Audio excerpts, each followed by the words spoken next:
And then hell, man, wherever it goes, it goes. And when we're done, we're done. We wrap up in about an hour is about it. I try to, but as you just saw, you didn't even get a word in edgewise for at least 8 minutes, 9 minutes. So sometimes that happens to me too.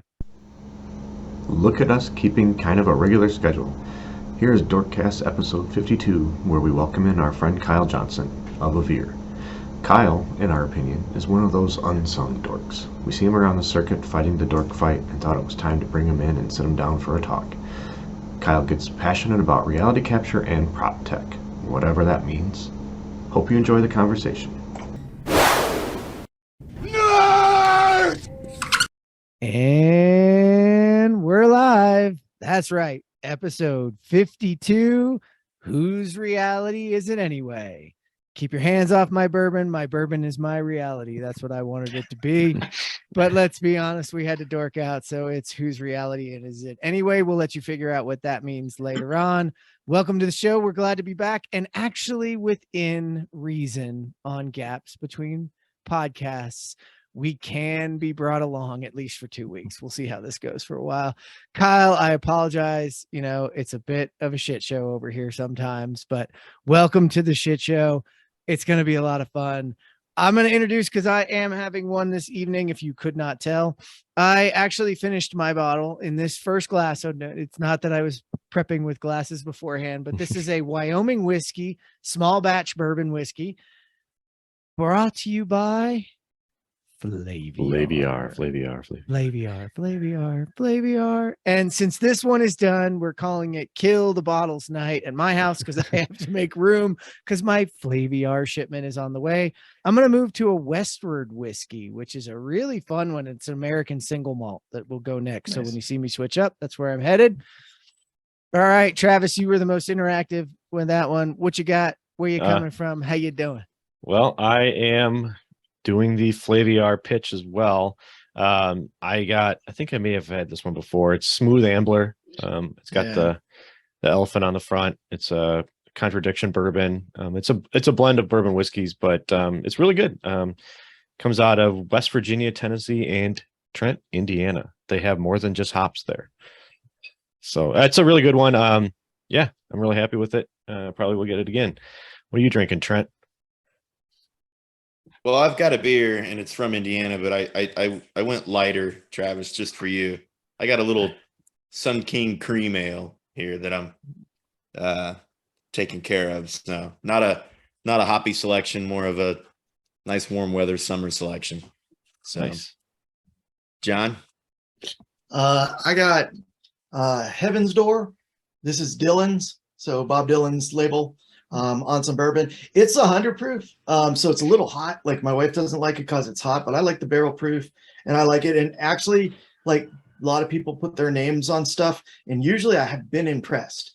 Like what's his name? My hero, Ryan Reynolds gin is actually Aviator's actually a decent gin. It doesn't taste like normal gin, but it's a decent gin. This is a good bourbon. I don't mix it, and I think everybody that I'm with usually throws a little water in it. But if you like 100 proof, a little hotter bourbon, it's good. It's caramel. It's got some cherry aftertastes on the barrel. It's a really good whiskey, man. Nice. And I may try to kill it tonight too, there, Jeff.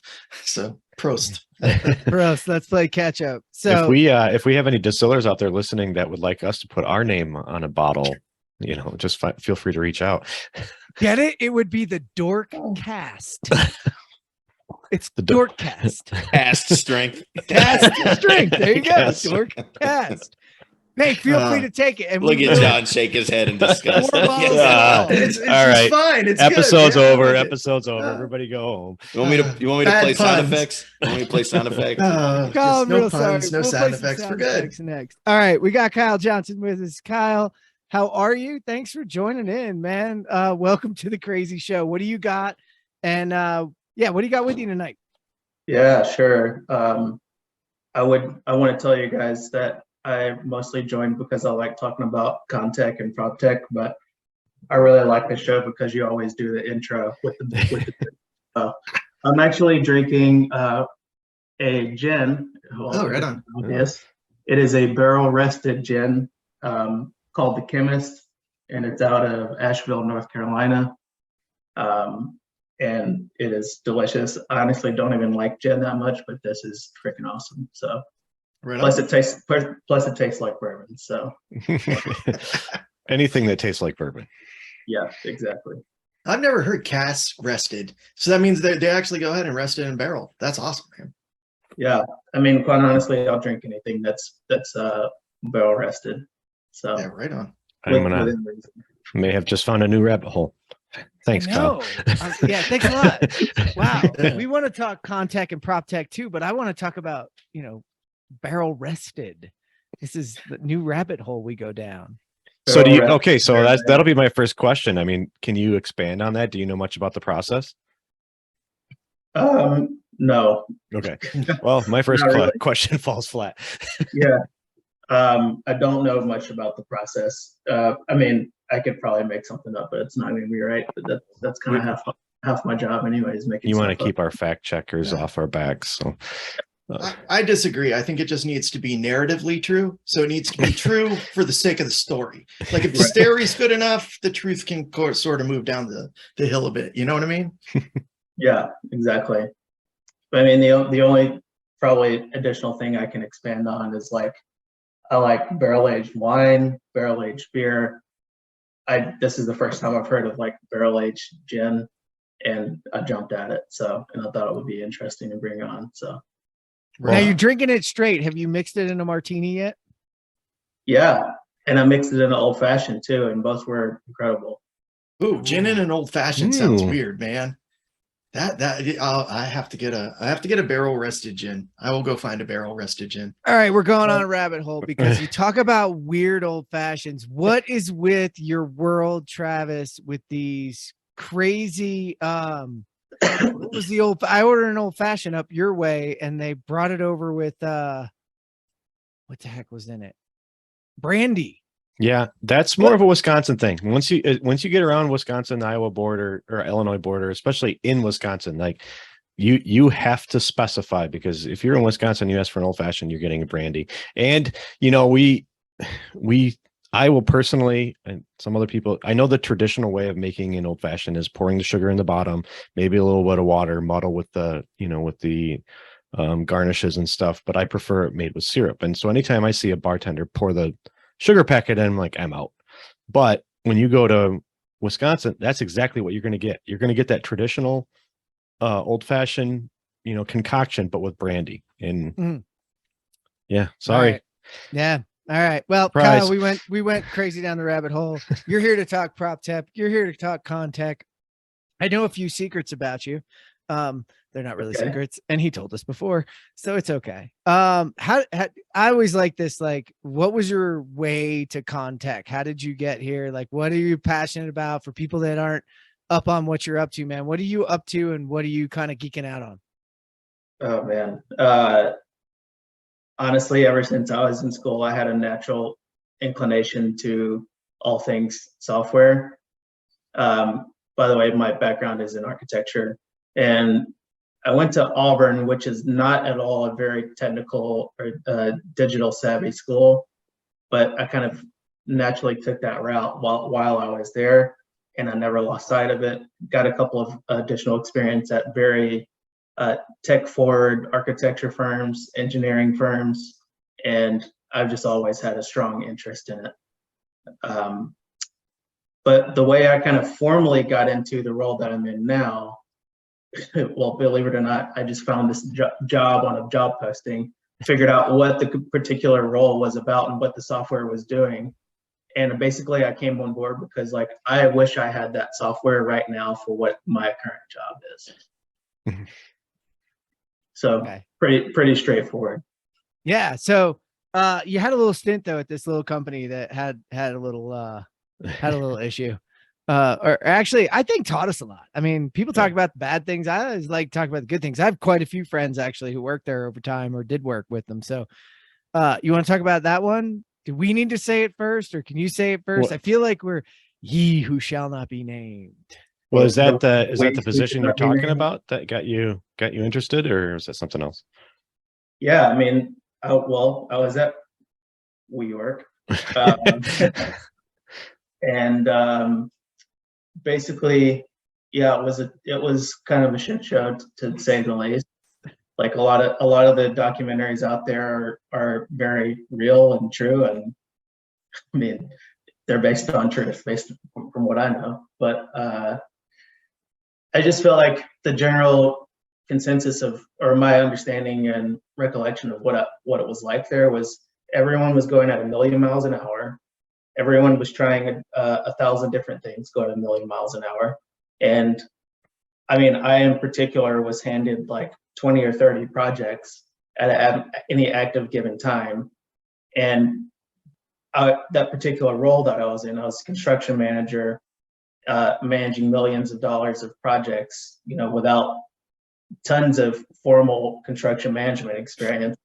And that kind of speaks to it a little bit, but I caught on, and coming specifically from the BIM and VDC route through architecture and engineering, I approached in this particular role kind of thinking like I was going to be able to approach with a very technology-driven focus.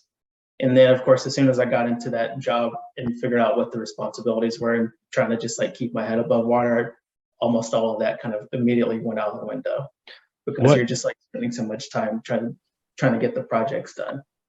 Maybe you glossed over it, but I mean, what was your role? What was your position there? What were you actually supposed to be doing? Yeah, sure. I mean, the latest role was, my title was a project manager. Okay. So from the start of due diligence, when we were looking at taking over a particular part of a space and evaluating, whether or not it was going to be a good deal, all the way through design development, and pre-con, all the way through construction and delivery. Kyle, how many people that you worked with had like strong construction background and like strong construction management background? Because I think Trent and Travis and I see all the time, like we'll walk into a meeting with the construction management group and they'll bring out their head of VDC, and they're 25 years younger than us, just out of school, and have not built anything ever. And so really a lot of what they're doing is leaning on some central figure that had a lot of construction experience. Did they really have that there, or was it a little bit like, well, you better figure it out, that's what we hired you for? It was a mix of both, almost kind of depending on what region you're in, I would say. But I quite honestly, I fell a little bit more in that 25 years younger and not tons of formal construction experience. I mean, I would just like to believe at least that like the only approach that made me different is I didn't necessarily come in the room pretending like I knew everything. And I saw the people in the room as a resource rather than my enemy, or, trying to be confrontational. That made me somewhat successful while I was there. But, while I was in that project management role, I often found, and why I'm landed at Avvir, is I had virtually no transparency of what was actually even happening on the construction site. Like I would travel all over the place, walk into a room, be on site for 2 or 3 hours before I kicked over to the next one, trying to hit like 3 or 4 in a day. And, someone tells you we're X amount % complete here, X amount % there, we're going to have XYZ done. And there's just like RFIs, documents all over the place. And, it's just a shit show, more so than the construction industry already is, I would say. So, but when I kind of heard of what Avvir was doing, trying to take a little bit more of an objective, data-driven approach, that immediately resonated with me. And that's why I joined the group that I'm at now. Yeah, that's pretty cool. I mean, it was an accelerant, right? Like the problem with what WeWork was doing is they were trying to do it super, super fast. So accelerated pace can't work. It just exposes the cracks. Jonathan, I know you had a question. No, I was just going to say, I think that's one of the big attractions to technology for all of us, is that, we don't have the transparency on what's going on the job site. We can't be in a million places at once. And, you said your resources were the people that were there to sort of help you do your job, but, there's just not enough of them. And the only other way to do it other than hiring people is finding those technologies that really fulfill what you need, which can be just logistics. Like I just need feedback, or it can be other things. right now at Avvir, you're doing a lot of sort of doing reality capture versus modeled reality, right? So you're like looking at like the intentions versus the reality, which I think is usually where the plans fall apart, right? Like legitimately, we model it up, we think it, we plan it this way, and then you get on job site and there's one little piece of metal out of the way and now your plans are gone. So what were some of the challenges in not having those resources and working at WeWork that you think could have been done better had you had scanners, 360 photos of some of those things? What are some of the big things that you would have gone to immediately and said, gosh, this would have really helped? Well, I mean, from a 360 photo perspective, like I feel like some of the low-hanging fruit, quite honestly, at its most bare bones and basic level, is not feeling like I have to go to a job site every single week. Being able to remote in, understand what's happening, by doing some sort of rudimentary walk around without spending however many on flights and travel and, the additional time required for that. So that is like at its bare bones, a huge value add in and of itself. And then, it's interesting you talk about 360 photos and laser scans. Like, I actually don't think laser scans in a silo are very useful until you compare them to something else, because it's just terabytes and gigabytes worth of data. That's my particular opinion.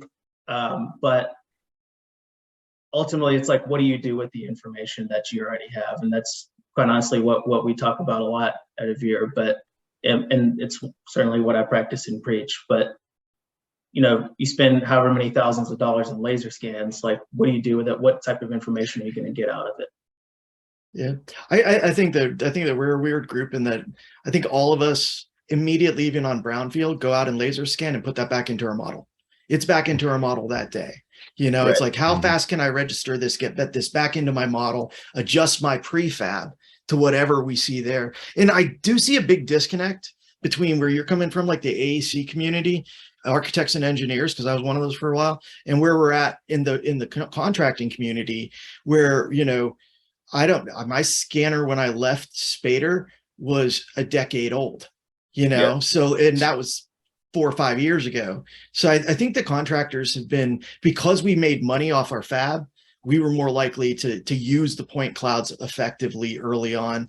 Actually, man, to be honest, where I struggle is the 360 cameras are awesome, but their resolution and their measurements aren't useful to me in a fabrication environment where they are in a tracking. Like, you can track whatever, but like I can't use them for fabrication. So I'm still kind of on the side of laser scanners. In fact, I just looked at Matterport put out something that looked like a laser scanner, but wasn't. It was just SLAM technology, so I couldn't use it. SLAM. Yeah. So what are, like, you talk about sort of what you're seeing in the rest of the market. Are you seeing people actually not using their scans, effectively? Because for us in the small trades, and I was a small contractor, maybe, $50 million, $70 million contractor, we really made most of our money on those scans. Like, we'd scan it and build, Yeah. Right. Yeah. I mean, I guess I was talking about laser scanners just like in a silo, right? But oh yeah, I definitely see tons of value. And it was interesting, like even at WeWork, I felt like people would want to implement scans, but we didn't necessarily have the time to actually do anything with them because we were going at 1,000,000 miles an hour. So it's kind of like, what's the purpose? What's the point?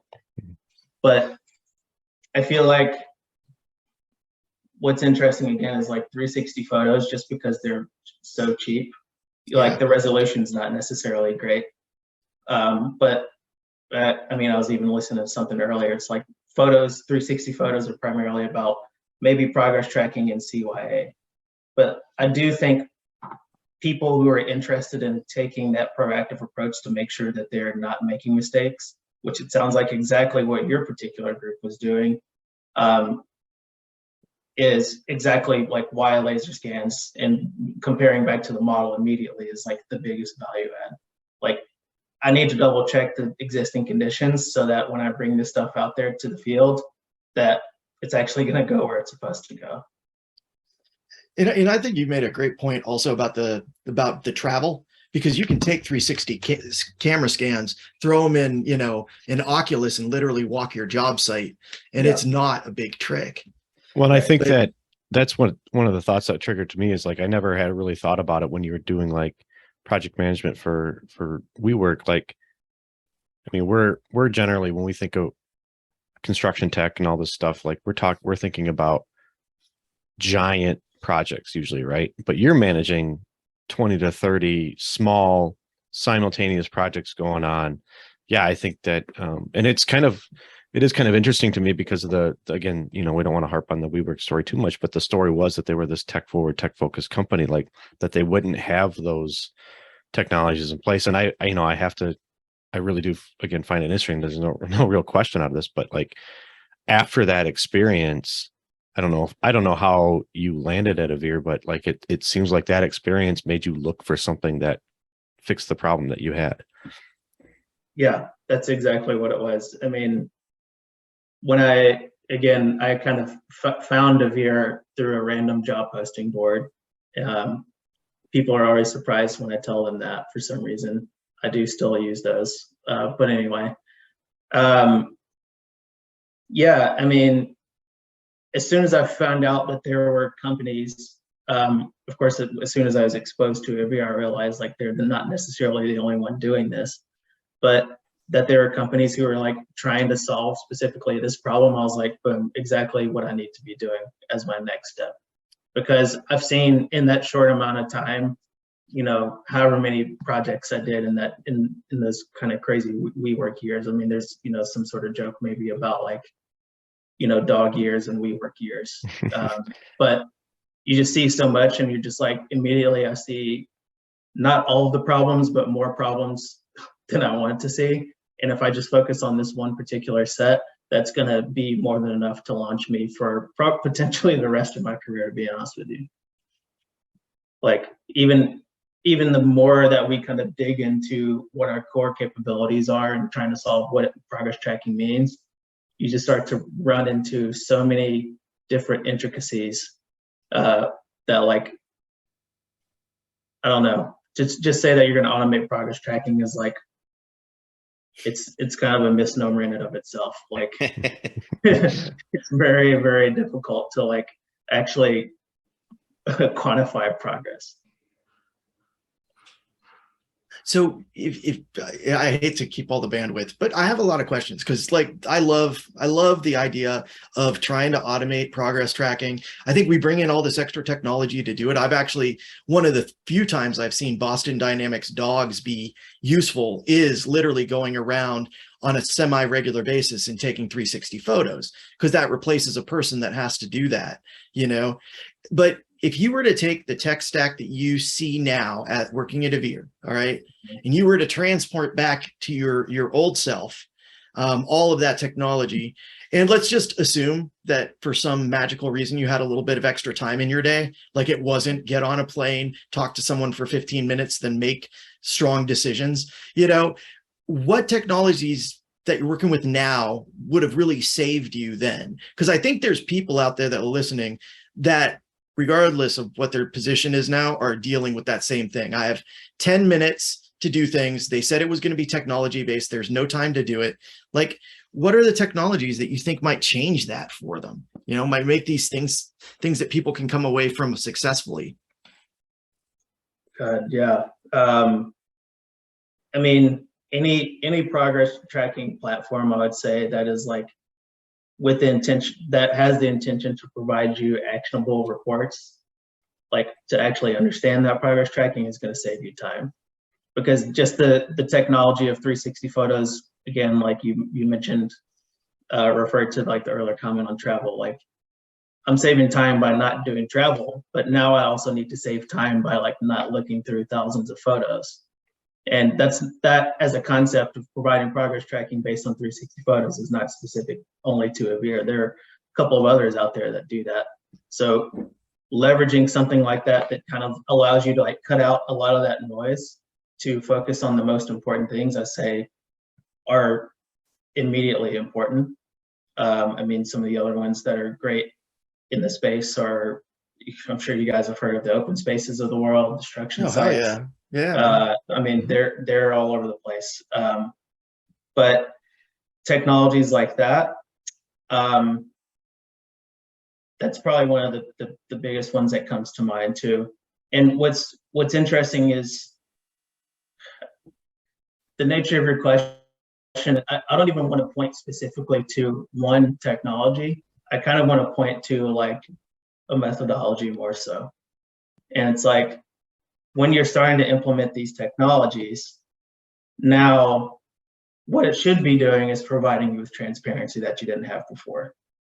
So then if you have that transparency, in theory, you should be able to make better decisions. And that as a time saving of itself, you know, again, when you're working on project number, you leave project number 28, and then you're like looking at bids that just came in from project number 29. You know, how are you leveling these bids from these different contractors and their trade partners that are involved? You should, in theory, be able to look back to the other 29 projects that you've been working on to make better decisions for project number 29 and 30. So that type, like leveraging all that information in a way that's going to like, not specific to software, but specific to like this methodology and transparency and leveraging the data in an actionable way, I'd say are like extremely valuable. Yeah. And you have to automate that to get that. That's the only, because let's be honest, if you don't have an easy way to accurately track progress like that, it's never done right. Right. I mean, there's no, if you don't have the 360 cameras of the world or the actual documentation saying how much actually is done or where are we actually at, nobody's going to take the time to do it right. So what we end up doing is we track progress and we build all this empirical evidence that is wrong, you know? So I think the real key to the automation of that is it's building the accuracy. It's not even so much of, it does save time. It's not saving time from what we're doing now, because what we're doing now is quick, fast, and ugly, but it's wrong. You know? So, but by making that quicker and easier and automating that, now we're actually getting real tracking, which is something we never had, because nobody's going to take the time to get real tracking without an easy way to do it. It's not in my bid. It's not productive. Nobody, I mean, let's be honest, when you're in the chaotic environment of construction and things are miles behind, you're not like, hey, I'm going to send 4 guys out there to take pictures of everything and do like, yeah, right. Come on. It's interesting you talk about accuracy, and maybe I think you're probably talking about specifically accuracy of the automation or the algorithms or the machine learning or whatever sort of fancy, like, you know, hot words are out there for like selling the latest hottest tech. Just a way to actually see where you are, right? Right. But what I wanted to point out there is the accuracy. You're only going to be accurate, regardless of how accurate your AI or machine learning is. You're only going to be as accurate as the data that you're putting in the first place. So, a specific story comes to mind that had happened a couple of weeks ago, where we were working with an owner down here in Atlanta, contracted directly by the owner, and basically they wanted to see progress reporting for this specific floor. And they started to say, like, we gave them our percent completes based on what our algorithms and our entire system does. And they're also like, all right, great, let's see it compared to the schedule. We're like, yeah, we have the schedule, but there's no level 1 information in there. Like, there's no way to even compare back to level 1. So like, we can only give you so much of what we're even given in the first place. So like, this goes back to the idea of transparency. What then became immediately is like, we're not even talking about whether the reports are accurate. We're talking about whether or not the information is even in the right place, or the information is even like accounted for. So like that first step, I feel like, is actually way more crucial to even starting to talk about the accuracy downstream. Yeah, I think it's something that we end up talking about a lot, and I've noticed more and more at these technology conferences we go to. Like, we talk about all this whiz bang technology, but when it comes down to back to like changing the methodology or like looking at using it to report back or what's up front. Like the front stuff's still not fixed, and that's usually a process problem. Like it's not usually a technology problem. Yeah. It's funny, Kyle, you talk about it, the transparency piece is like, I was thinking back to your WeWork days when you showed up on that many sites that long and everybody told you what % complete they were done. All I could think back to is all the times I've gone through that where it's like, well, I'm going to tell you my % complete that's based on my billing numbers right now or what Yep. room you can see. Like, Absolutely. It's going to be, yeah, exactly. It's going to be Right. based on the job costing for the time. Yeah. I You don't call your foreman's going to tell you whatever number looks like he's in line. Or, I mean, if you don't have the Right. actual, I might actual go one way information. this side or the other just because I might realize, there's a few My RFIs out my there. cash flow might be a little low this week. Right. Yeah, my cash flow is low. I'm going to go forward. Hey, I know there's like 5 RFIs, so you're not going to believe me that I'm really where I should be. So I'm going to give you like 5% less than that, 10% less than that. I used to love that. It was like we're 40% complete. Yeah. Yeah. Then we show up at the end and they're like, oh yeah, we're only 50% complete. Like, wait, you were 40% complete like 6 weeks ago. What? No. You know what you were talking about though, the bad information coming in. That's so tough now with prefab. Because I've been on jobs where they're like, you're 0% complete. And I'm like, no, dude, I'm 25% complete. You should be Shop taking work pictures of counts. my fab shop. Because in my fab shop, we Shop are work is billable. It is billable. Yeah. Yes. So for sure. I think that's a good point. Like, if we're going to do progress tracking, like you're talking about the bigger progress tracking, dude, do you say, hey, listen, this is your progress on the site, but off the site, we have to monitor that too. And it's just as easy to monitor, really, right? Yeah. Well, that's But- where things like Stratus and Is M it? Suite. Yeah. Is The it, ones Probably easier, controlled environment, right? I think think it's putting easier. a camera in my fab shop, you might get a little bit of pushback. I was going to say, yeah, like everybody bit. loves when I put a camera in your Right. fab shop. But guys. does We it will have to put be your video car on our evidence? Yeah. Yeah. No. I mean- So Kyle, think about that as you're thinking about the forward movement, you're sitting in that space. This is something that's interesting because it's a classic problem as to why the adoption of prefabrication technologies is not, or prefabrication itself isn't going as fast as we want, is because they can't see it. So Yeah. what do you think about it? I mean, what's your thought on it? We're not asking you to answer on anybody's part, but just think about it. Yeah, I mean, that prefab certainly resonates with me because the number of times I've seen a 25% request draw and I haven't seen it on site. I'm just like, what are you talking about? What are we doing here? But I mean, that's why I said before, like the fact that companies are saying that we're automating progress tracking, like we're definitely automating parts of progress tracking, but seeing what's on site is only a part of the puzzle. Like aside from fabrication, like again, the number of times I've seen a 50% request just for purchasing a 12-week long lead item. It's like, how do you quantify that? It's very difficult, but I'm not going to not pay it because I want my project to be delivered on time. Of course I'm going to pay this. Yep. So I don't know. I mean, we're even thinking about it as it's not just like a simple binary yes or no, this thing is here. There's like a lot of steps that go into it before it even shows up on site. And then once you're on site, there are that many more steps that actually have to happen to see that object through to completion. Yeah. There was a conversation that we had around one of the tables at that Advancing Construction Technology, and I'm embarrassed right now. Names are going right through my head, so I lost their names. But there was a couple of owners reps at the table, and they started talking about like, let's budget a certain percentage of the total contract amount that is upfront money. Like this is what you need to get started. Figure out what your big equipment items are, your VDC expenses, whatever you need, and whatever you need from a technology standpoint to get spun up. Yeah. I will pay you that up front and expect zero progress, essentially. Right. The BIM VDC one cracks me up because you can look at their schedule and they'll show BIM coordination as an item that's, prior to construction. but I can never bill it all until the job is over. That's a funny one. They're almost kind of admitting that they're not doing it right. Right. So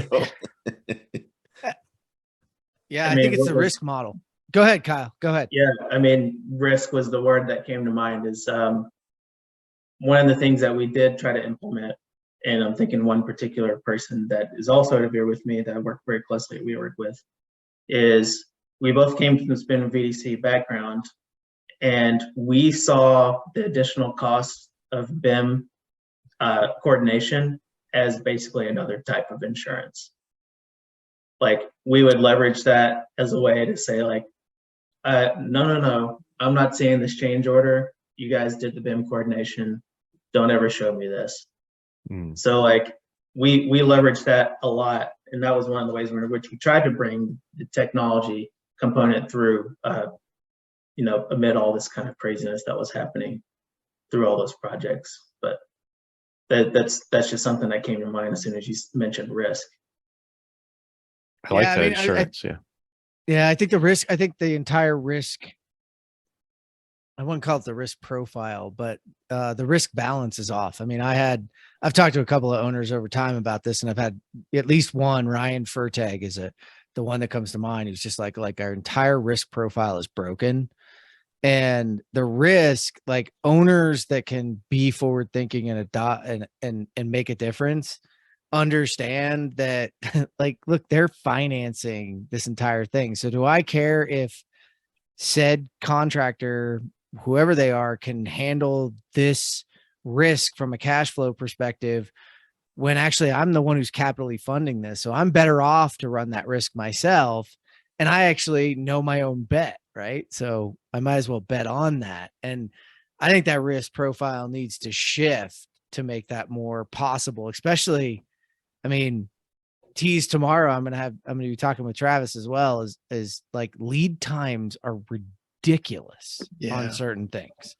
interest rates are changing that game too, big time for smaller contractors. That money is now becoming a much bigger deal. It's a much bigger deal. And if you didn't think you were getting past that interest rate up before, it's because it was too small for you to notice. Right. Well, it's about to be big. Yeah.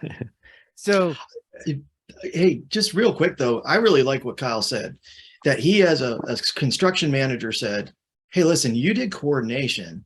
Now you're coming back and telling me they're changed. Tell me why this didn't come up in coordination. Because I think the problem that we run into, like, is people don't take coordination seriously enough to put in the model what they're going to install. And then there's no construction management there to say, no, you did coordination. You gotta live up to this.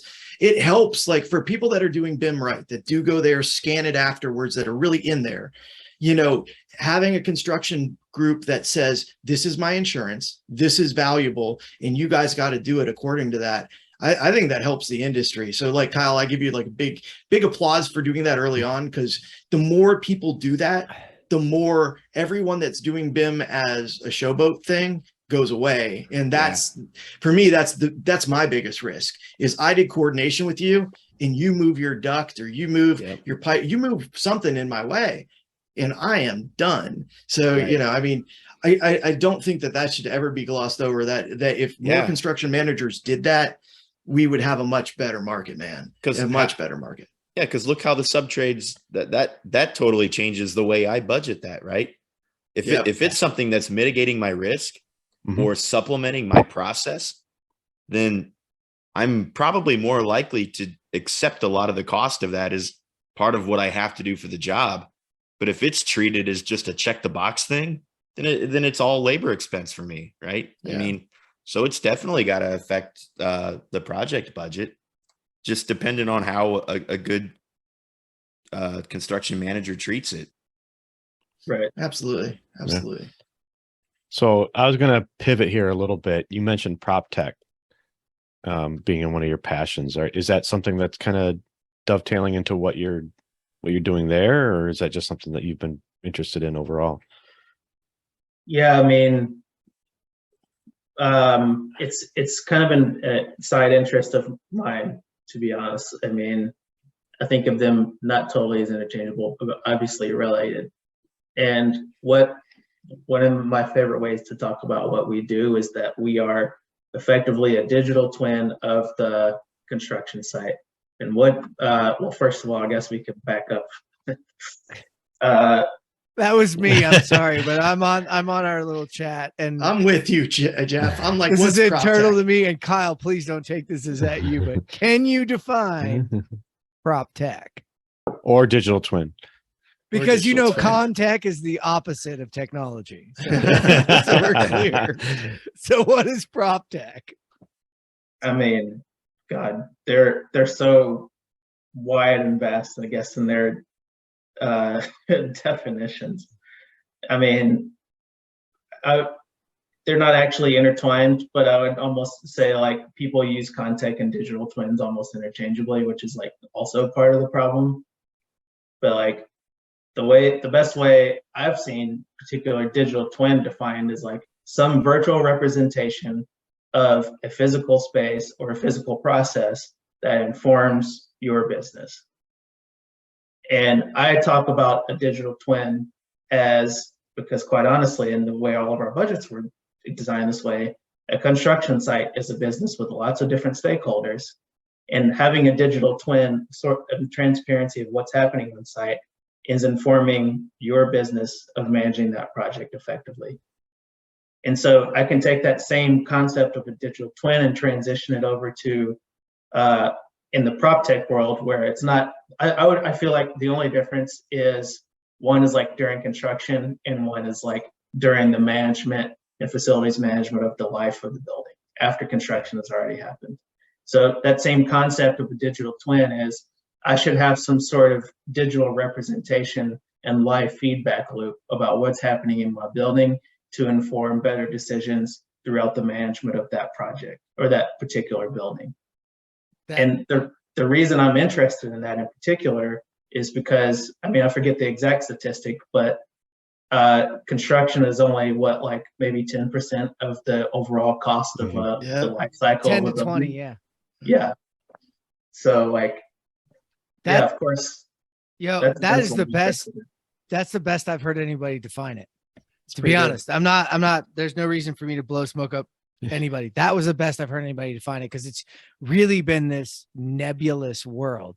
My only thing that I will do personally, and everybody else here knows this already, is the digital twin word bothers me. And I actually think I'll just hand it, it's a data twin, because I think the digitization of what is being done is key, right? It's a considerably important part of it, but actually there's far more data that we're never going to be able to visualize. So when I hear digital twin, I hear this, I feel that people consistently think of the model and flying it, etc.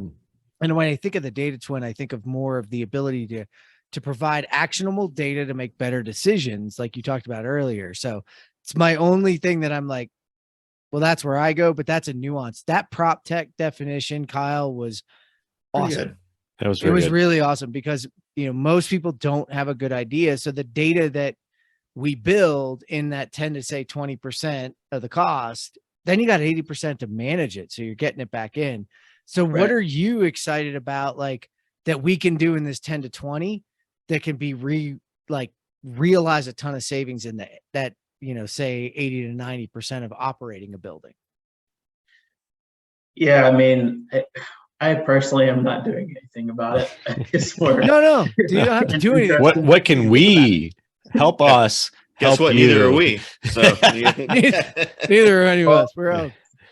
First of all, I really like your further explanation, digital versus data, because like, I mean, like I said, I kind of started very early in BIM and BDC. I like looking at cool models. I like visualizations. It's part of my passion too, but it's kind of useless unless the data is like there, right? Because ultimately you need that information to make those decisions. Like, I don't care how accurately my terminal units model to, do whatever. But I don't know. I mean, like one thing I kind of think about again at WeWork, because we had, I mean, the number of projects that I worked on and came back and revisited throughout the life cycle of that project, like we'd build something and come back and revisit it like a year or 2 years later. And we'd almost have to like start over from scratch. Or we had these kind of direct lines also with our facilities management teams, where they would give us live feedback about like this particular type of unit or this particular configuration of equipment in our space is actually causing a shit ton of problems. Don't buy that again, please. And we never close that loop. No. Yeah. Right. Like, cause we look at some sort of like, and this isn't actually like, this is not to like bash anybody else in the piece. We either look at that it's the lowest cost, or look, I think there's going to be a time in which we look at what's prefabable. Is that a word? Yeah. Prefabable. Yeah. I like the word. And That's a we're good word. also going to realize that might be prefabable, but in the end, it doesn't fulfill the need, right? It doesn't target the value that our customer needs. Nobody closes that loop, Kyle. It's just not happening. Yeah. Because nobody's being rewarded properly to close Mhm. that loop, right? Yeah. Somebody's gonna have to be the one to try and bridge that, and I mean, there's gonna have to be some way for someone to gain in the pocketbook for that to happen, right? ESG, man. I honestly think it's ESG, and we'll go way off topic, and I don't know that any of us are really schooled enough in ESG. But I don't have ESP. Give me the Tell acronym, what, man. Yeah, tell me what. I don't have ESP. Tell me what ESG is. ESP, yeah. Okay, I'll give you, what's but it's that the TLA? environmental and social, social, Oh, and governance. yes. Environmental, social, and governance score. And let me take a step back to understand that, because ultimately what it's about doing is taking flippers in our business that have been around for a long time, and that's fine. Flippers is fine. Don't, like, I've said this a couple times and been shot at for like, well, I'm a flipper, and well, good, build buildings and flip them. That's fine. But the value of that asset that you purchase is actually going to be scored differently over time on its impact on our environment and its social impact on its availability. When you think social, some people go into a wrong direction. I don't want you to think there are the governance. It's all about understanding the total value of that asset and the way that it fits in, so that I don't build just a big giant thing that is going to eat up electricity, not going to conform to a bunch of the things that we need it to conform to. Because let's be honest, we need those things to conform, right? And it takes lead to a different world, because lead, let's be honest, is half bullshit. Oh, it's more than heavily half. It's more than marketing. half. Heavily marketing. It's more than half. But ESG actually can honestly help us impact the environment and the social impact of the things that we build, from the ability to say, hey, listen, yeah, your cost might be this, but my ability to re-rent those spaces based on my ESG score is going to put me out of the block. So now I'm giving a builder a reason to be more compliant and to think more about their concrete mixes, about their HVACs, about those things that are going to affect that score. So do you guys know what the ECM is, like an ECM project from an engineering standpoint? ECM is energy conservation measures.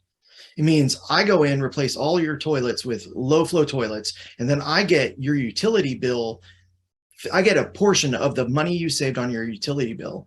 And the problem with those, and I did a bunch of those for like water and everything else, is setting reasonable goals. It's like Kyle said, the data piece of that, to say what is a reasonable goal for your building's efficiency over the next 10 years, is not something we're good at doing, and certainly not something people want to put money behind right now.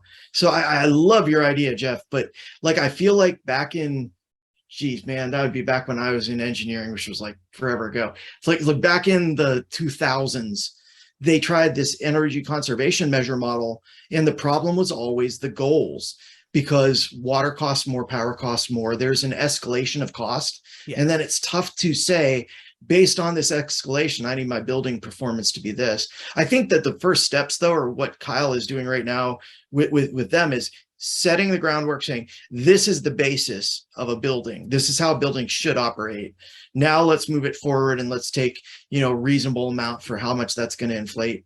But since we were throwing out acronyms, I thought I'd add ECM, You just felt energy left out, didn't you? conservation measure. Yeah. But I felt will left. tell I you- always feel left out. Man. Sorry, Kyle, but Why I I talk won't- so damn no, much. I won't even argue with him. I'm actually going to agree with you.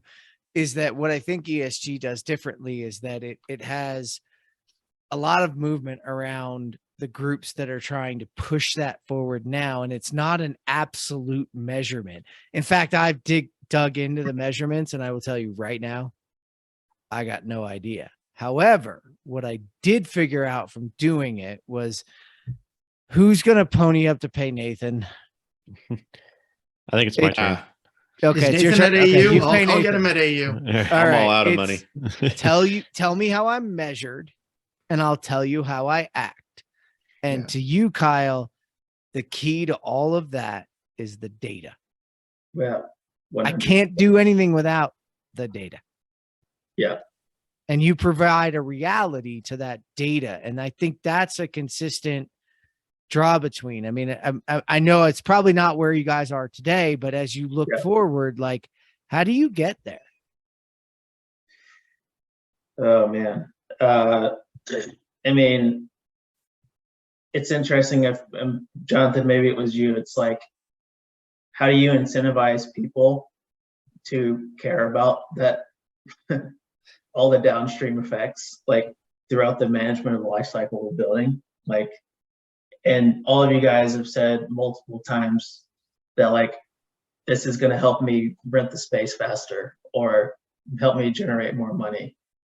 And it's almost like ultimately you have to find what people care about, and I'd say most people in the industry care about being profitable and making money. The ones that last do. Yeah. the ones that last do. Exactly. But I feel like it's interesting. I was actually listening to a podcast very similarly related that was talking about the adoption of electric vehicles. And the gist of it was electric vehicles have been a possibility for the past 20 years.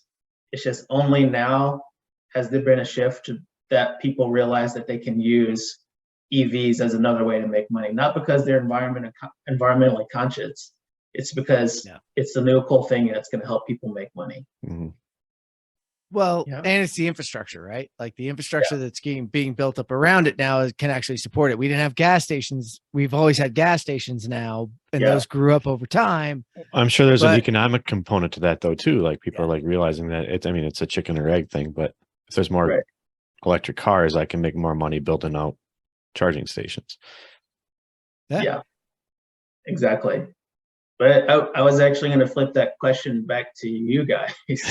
Ooh, I like Ooh, it. wow. All right, here we go. Come on, Bella. How do you, you guys are throwing around acronyms, and one of them made it sound like it reminded me of a particular project delivery method.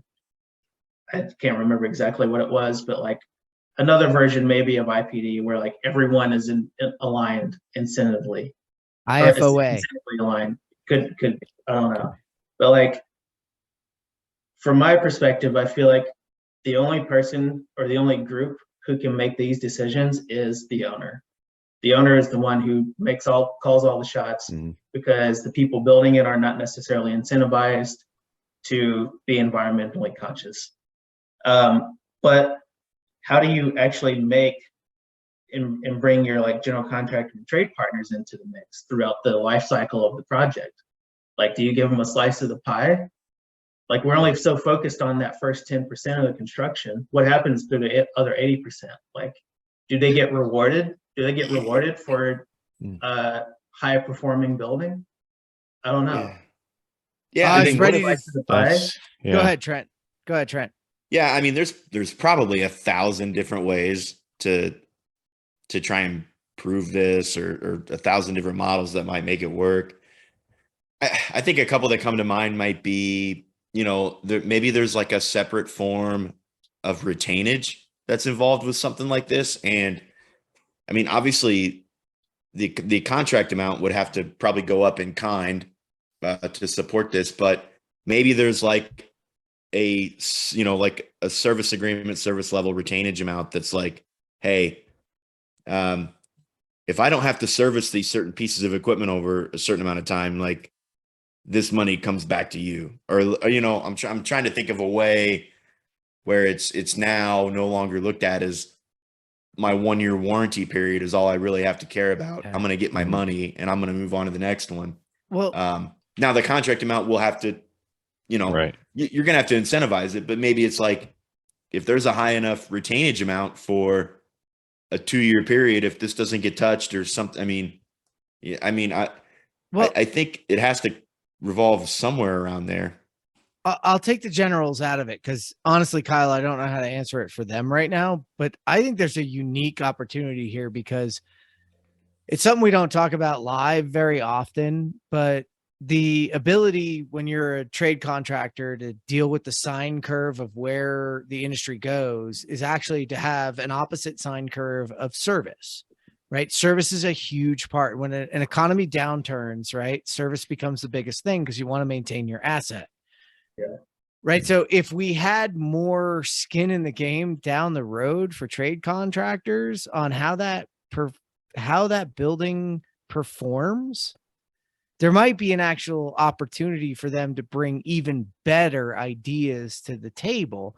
Now, like I said, I don't know how to incentivize the GC on that, although honestly, it could be in a pursuit and an ability to win more work down the road because every general contractor I work with is looking for that strategic advantage to win more work and get people to pick them, especially because that world is becoming shrinking, right? Like everybody has their best foot forward.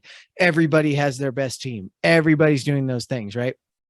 And if you're worth your mettle, you're here, right? You're not an outlier. It's fine. And if you're under, you're probably going to screw them in the long term. So you're not going to get it. But maybe there's a way to incentivize that you pay a service contract, and then that those trade contractors are incentivized to make it so that, look, hey, if I can make you I know this from the IT side. If I can build you a self-healing network and charge you a maintenance fee that I don't have to do anything with because I've used AI and the tools available to me to self-heal you. Yeah. Hey, I can make a ton of money. Yeah. And then look, the thing's going to happen every once in a while. Like somebody's going to drill a hole through the wall and hit the pipe. All right, I'm out. I'll be there. Yeah. Yeah. I don't have a great answer for this either, but Jeff, I keep thinking back to that meeting that we had. Oh, it feels like a decade ago with the Kurt people. And there's a couple points that pop up in my head. Like one, owners know they're part of the problem, if not the biggest part of the problem. But my first thought then is, well, if they spec it, we'll build it. So they need to have more education around things, more education around what's possible, and we'll build it because to Jeff's point, we want to continue doing work for them, and so we're not going to go in and say no, right? I think that in that particular group, that's a specialized group, I would say. It's not the flippers. It's not so much like the commercial space or whatever, but back to the incentives thing, they want their building as fast as possible because they're losing money the entire time that building's not producing whatever it is they need to produce. So while they may plan on operating that facility for 50 years, they have a particular production line they're trying to get out in the next 2. They don't maybe necessarily think about that operation. So there's another education piece there. But I like your idea about like incentivizing kind of the future too. Like we as contractors, maybe when we do our the value engineering process or whatever, maybe we need to push back and inform that. Yeah. I think Jeff did a really good job because I've heard that before from owners where they're like, hey, could I get a maintenance contract with you that is an ongoing contract? And if you don't use the money, you keep it. But if you do use the money, like I expect my stuff to be maintenance, but that's always a lot of risk for the contractor. Actually, I had a CEO, maybe my favorite CEO, named Terry Spader. And we were talking about giving a service contract to this building that we had just built. And Terry said, no. And we're like, what's up? He says, we don't make our money on service. We make it on reputation. If you built the building right, my service group shouldn't have to go there hardly at all.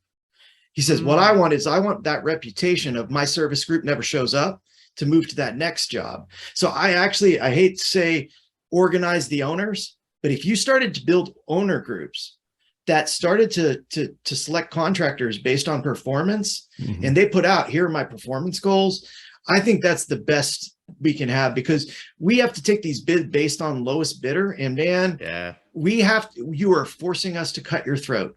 I know that, like, I'm going to call out Bryant Boilers. I know Bryant Boilers like a 50-year boiler. Okay, man. Like you can go down there and Bryant's like, yeah, $1,000, I'll just fix everything, and they never break down. And but like I will put that in a building that I know I don't want to go back to for 50 years. Yeah. But if you pick the lowest bidder, believe me, he didn't put that in there. That's his first substitution. Yeah. Right. His first substitution is these things that we know work, but the producers know they work too. That's why they charge what they do, Right. So like, I really think it comes down to owners organizing to say, here are what we want at our building performance, and then picking contractors saying, we're not picking lowest bidder, we're picking best value. And that value is extended, to whatever life cycle you pick.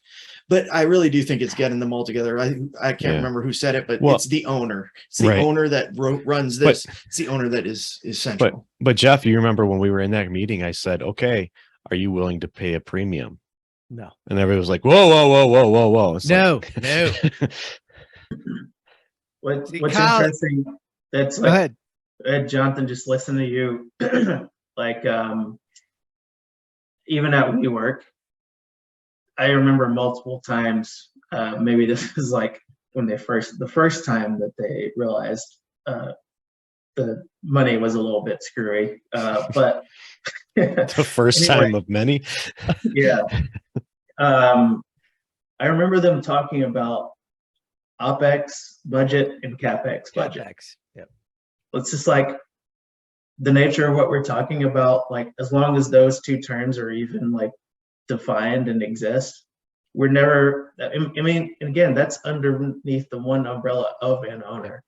Like, we're basically working as like two completely separate entities. Like, how can I ever get the building built faster if, like, I don't care about the rest of what's happening? It's again, an infrastructural problem, even from the owner side. Yeah. Well, it's classically baby out with the bathwater. Right. That is what it is. And OpEx and CapEx are a financial model that does not work for construction.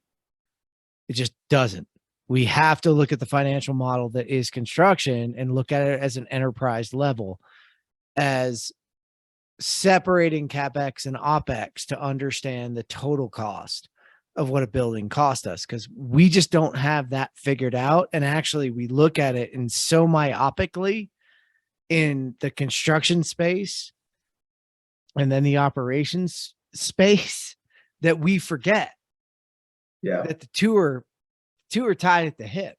Yeah. And financial models are meant to be that way, right? Like, I'm not bashing the financial model, but the financial model doesn't fit the performance model. And that's where, like, good prop techs and contacts need to come together to really, like, figure out how the hell do we articulate this? Because I don't know how we articulate it. I really don't. We would have done it if we knew it. Yeah. Right. I would even go a step further and say, of course, this is depending on the project delivery. You're talking about like flippers versus operators. Like, if that's two different groups, like, you're kind of screwed. But if you are truly vertically integrated, I would almost say that, like, CapEx doesn't really even matter that much. If it really is like the 80% of because quite honestly, one of the reasons I'm also interested in PropTech is because I love all things about real estate. I invest in real estate. And so many conversations I've had when I'm like in the middle of a project, it's like, I could save $5,000 on that, or I spend pony up a little bit extra money, and I know I'm never going to have to come back and fix this again. Mm-hmm. Would it be such a bad thing if we went towards the operator, like the owner operator? Let's target them. would it be such a bad thing if you cornered that? And so what if the flippers go away? I mean, I don't think the flippers. I don't think flippers go away. We want flippers. We really do. do we? No, I honestly, Yeah, Trent, they I'll deal with argue with you. junk. No. But I think that I Flippers- mean, if we're capitalists, flippers will follow along eventually. Like they're not going to want to flip buildings they can't sell anymore. So that's what I mean. That's what ESG is supposed to do. Okay, but we've turned is them to- into what we want, right? Yeah, we Right. turn them into what we want. And so they flip based on a value that's very different than the current value. The current value is cost only. Right. Right. I say, Jonathan, I have this bullshit building that I built for X. You're going to buy it for Y.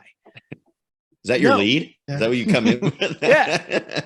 I don't think you should You're not be going in to be good at sales, Jeff. this. Yeah. I failed. No, but honestly, we're gonna be able to say like, hey, I built this for this ESG score. You're gonna want to buy it because it's gonna work. And it's gonna work. Those flippers are gonna come along with us, right? Yeah. Here's the funny thing is capitalism actually works from that perspective. As long as we drive the purchasing, we drive the value, we drive what they're incentivized by, and it works. It's just we have to come together, but Yeah. we need the data to prove all of it. Yeah. You described it better than me. You're right. I- Away was the wrong way to say it, but you're saying kind of what I was alluding to. I mean, They need should they to be our evolve. focus? I Right. think we should focus on pleasing the operator. I think owners. sometimes we forget about that when we talk about like problem types of people, problem types of whatever that, and when we talk about it in tech as well, like, you know, buying and installing a robot usually doesn't make jobs go away, right? It just Right. changes the type of work. We're focusing on a particular type of customer because it performs better for us does not make the other type of customer go away. They just kind of Yeah, draws them in because they want. you're right. You're right. You know, all I can think of is I've never had the conversation with an owner. Usually it's about meeting the level. Like I'll tell an owner if a piece of equipment they want to buy sucks, right? But I won't, and I'll tell them if a piece of equipment works. But I probably won't have a meeting with them to say, hey, listen, that piece of equipment works, but this piece of equipment is super efficient. It will save you this Mhm. amount of money over this many years. And you know what? I'd like my reputation to be I'd like you to buy this more expensive piece of Yeah. equipment. I've never had that conversation ever. I've That's never on gone us. to an owner and said, I do this every day. This is my lifestyle. I know exactly what's going to work for the next 50 years. And You here should it be able is. to You do should that. go buy it. Mhm. And You should it be able doesn't to do happen that. though. That's value, right? I Yeah. mean, whether they choose to believe it or not is on them, but Yeah. that's potential All right. value. You So have to you have gave us the- transparency though, so because you don't want to come off like you're shilling for It's Brian you can't, Bullies, man. right? You have to have the right. That relationship is so hard Yeah. to build where they don't think you're a huckster. All right. So Kyle, you asked the question. Now we gave you the answer. What do you think? What's your answer too? Yeah. I mean, my answer is like everything that we're talking about is like quite honestly still wishful thinking. Yes. Like quite honestly, the convincing an owner to spend more money on a particular type of equipment because it's going to save money throughout the duration of the building is one conversation that I would love to get to. But the number of times I've even tried to convince people, you know, again, back to my WeWork days, I think we should spend more money on this particular contractor because I know that they're actually going to deliver on time. Yeah. Like Yeah. Right. starting there, like we, you know, we still got to solve these other problems first. But you know, if we solve one, maybe there's some learnings that we can take between the two. But the entire time we were talking about that, I was just thinking about like the amount of times I've tried to convince someone that we should go over budget to basically stay less over budget. I mean, that's the contact world though. It's like trying to sell BIM, trying to sell a device, trying to sell anything that. I just had a conversation earlier today with people that we're trying to implement some technology on a project, but all a project manager ever sees is how much is that going to cost me. They never ever think about any any labor hours or anything savings later. But we can't prove it, and that's the problem. Yeah, right. Fuck ROI. We haven't swore yet. I just did. Fuck ROI. Yeah. But anybody can make an ROI, right? I mean, let's be honest. It's actually seeing it happen. Right. Before we take off, I'd like to move us back to the Avvir thing, because I was thinking about that as you guys were talking, and I had this thought about a lot of that same style of technology, and actually about your situation, Kyle, coming in as a younger person who's educated in technology and is committed passionately to doing those things. I think what it gives you is digital experience. That's my new word, Travis, is digital experience. I'm going to use it in my next presentation.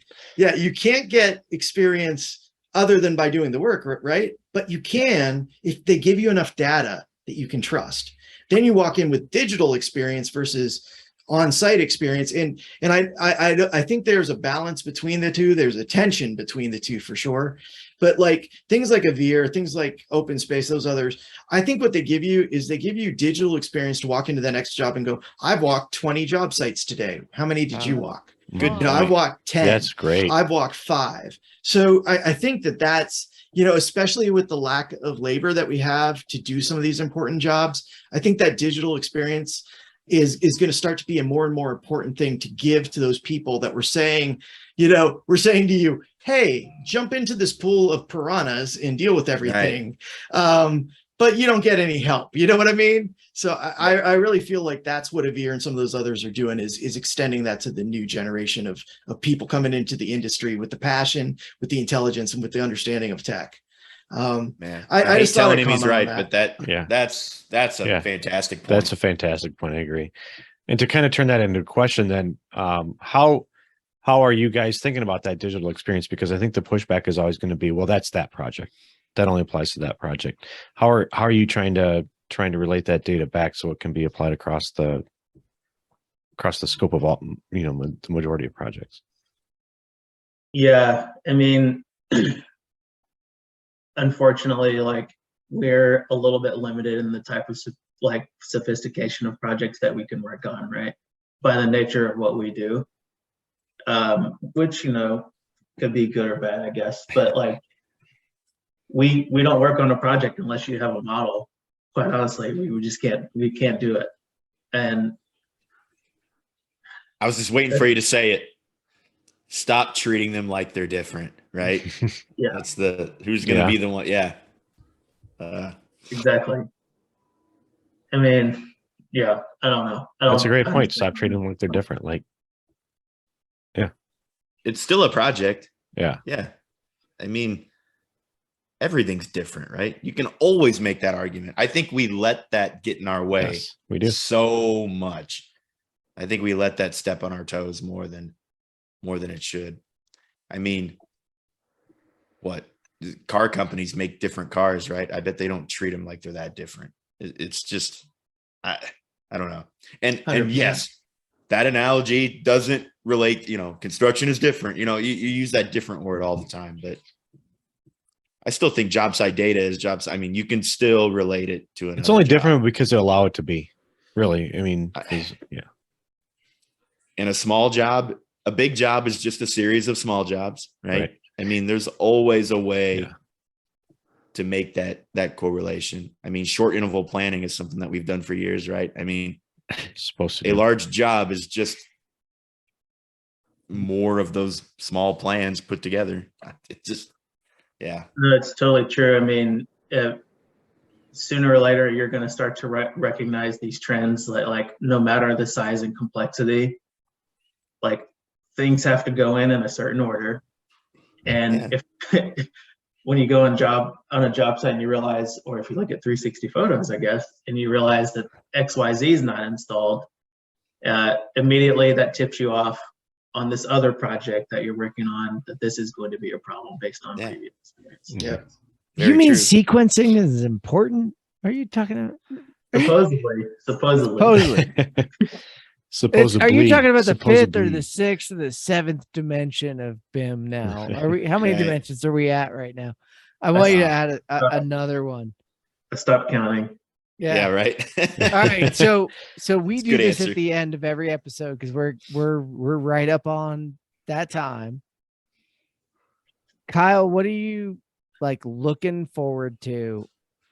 And just like, dang it, it's got to be there. It's got to come through. We need it for an industry, for Avvir, all of it. What do we need? God, I mean, does it have to be just one thing? It can be an amalgamation. You got a few minutes to just pontificate. We'll blame it on the whiskey. Yeah, Gin in your gin. Yeah, I mean it's going down pretty smooth. I'll be honest. And you can't say jetpacks. Can't say jetpacks because we all know we Right. need those. But Right. No jet. Where's my packs. F and Jeff pack? I'm with you. They go down. Wait, is that empty? Hey, stop stealing my thing. Quite honestly, the thing that I think about the most immediately is just like the cost of reality capture just needs to get lower. Like, and I think we're getting there. We're getting closer. You know, we talk about the iPhone all the time and how there's it's got LiDAR capabilities. There's still a long way to go. I mean, even comparing back to like, what used to be a 200K terrestrial scanner is, like there's some others out there in the industry down in the 50 to 30K range that are decent. But that's one piece of the puzzle, and I'm a little bit selfish in that regard because I want the data to get to us faster and more easily and more accessibly. And then the next step beyond that is I just want the feedback loop to be faster. I feel like I see all these kind of, quite honestly, these incredible AR technologies that are being developed, and the ability to like juxtapose your model over your reality space, like while you're there. Like instead of doing this capture and then going back to the office and doing some other stuff, like I want to see this start to be a live feedback loop as I'm walking around. Yeah. Or as I'm like, navigating through the site, so that like there are zero questions about what this percent complete is or how much work has been installed. Maybe we should stop talking about percent complete, but that's We're always going to talk about whatever. percent. But honestly, being an actual and being it drawn to that reality it's actually kind of critical. I mean, there's a number of groups headed towards filling that gap. Like I think you guys fit a really good space in that gap, but I think it's an important piece of like, you talk about transparency. Where the hell are we really at? Right. That's important. Yeah. Right. So Kyle, I think you did a great job of that was awesome. kind of articulating. Yeah, man, that was awesome. Here. Well, I appreciate you guys giving the chance to be on. It was fun. Hope I can come back. Hey, you can come back anytime. yes. You are now a dork. There We you just go. hope people want to come back. Right. Right. I mean, people don't want to sit with Please. Trent for very long, Yeah. I am fairly abrasive, Yeah, it's not on purpose. Please talk to me. Please come up and talk to me. It's Hey, contracting, man. It's Contracting hard has to be beat a me thought up. follower. Yeah. It really is hard to You be know? a It thought is. follower. Anybody can lead, Oh, it's Listen, terrible. Kyle, it's been awesome to have you on with us, man. I really appreciate it. It's always great to meet people that have just a passion for what we all do. So we appreciate you. Everybody, you can go check out where Kyle came from, and where he is today. Check out Avvir. I have some fun personal ties to that company as well, and I appreciate you guys. And I think they're doing awesome things. I mean, They are. an arms race, whether it's in robotics, reality capture, the ability to take data and do something with it is awesome because it only helps you. So go check it out. This has been episode 52. I can't scroll back far enough. My bourbon is my reality. Wait, Something no. about reality. Bourbon is reality. Wait, no. Bourbon is Whose life. reality is it anyway? Is it anyways? Title coming soon. Yes. We just had a lot of fun. Thanks, and we're out.